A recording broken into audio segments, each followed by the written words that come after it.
2 Kings Chapter 1.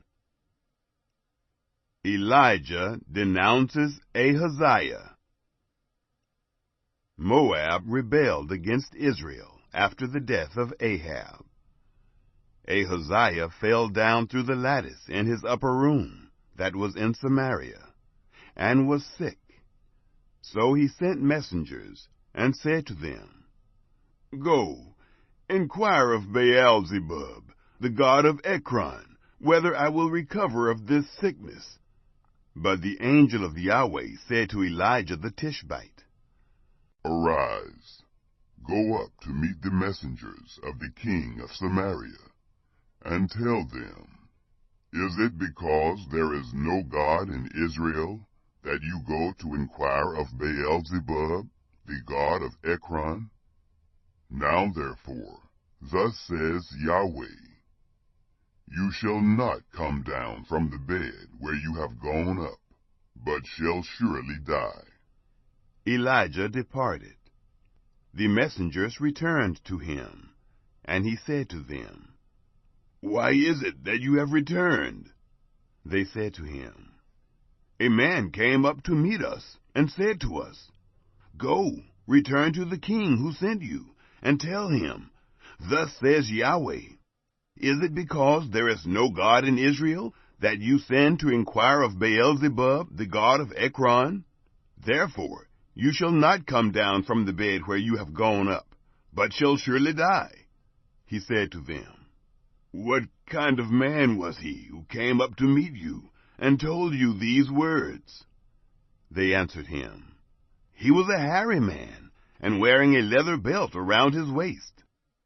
He said, It is Elijah the Tishbite. Then the king sent a captain of 50 with his 50 to him. He went up to him, and behold, he was sitting on the top of the hill. He said to him, Man of God, the king has said, Come down. Elijah answered to the captain of 50, If I am a man of God, let fire come down from the sky and consume you and your 50. Fire came down from the sky and consumed him and his 50. Again he sent to him another captain of 50 and his 50. He answered him, Man of God, the king has said, Come down quickly.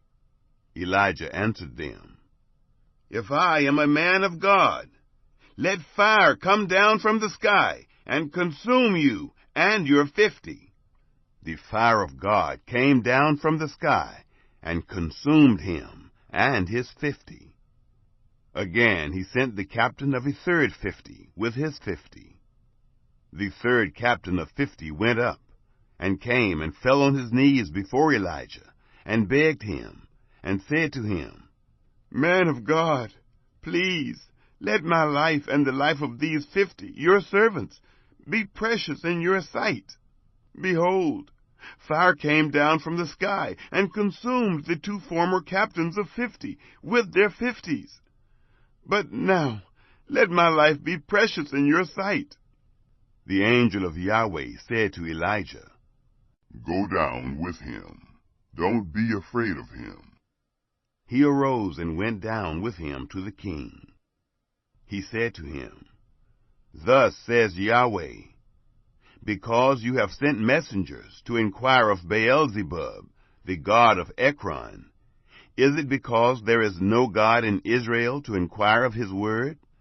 Therefore you shall not come down from the bed where you have gone up, but shall surely die. Jehoram succeeds Ahaziah. So he died, according to the word of Yahweh, which Elijah had spoken. Jehoram began to reign in his place in the 2nd year of Jehoram, the son of Jehoshaphat, king of Judah, because he had no son. Now the rest of the acts of Ahaziah which he did, aren't they written in the book of the Chronicles of the kings of Israel?